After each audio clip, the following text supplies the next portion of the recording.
Veľa z vás asi ešte nezažilo rojenie a nebolo uprostred rojenia, tak vám teda priblížim taký zážitok.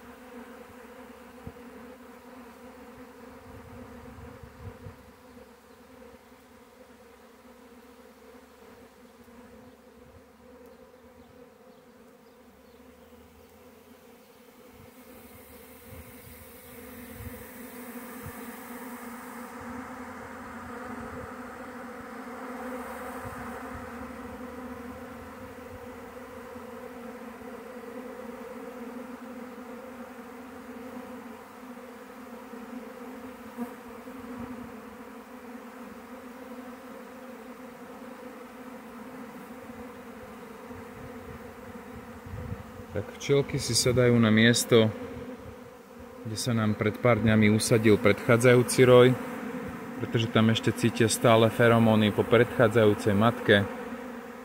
A nie je to zrovna to najlepšie miesto, pretože mi trvalo dosť dlho, kým som tie včielky stadial to vlastne zobral do kuša. Tak dúfam, že to dneska pôjde lepšie. Pekný deň prajem.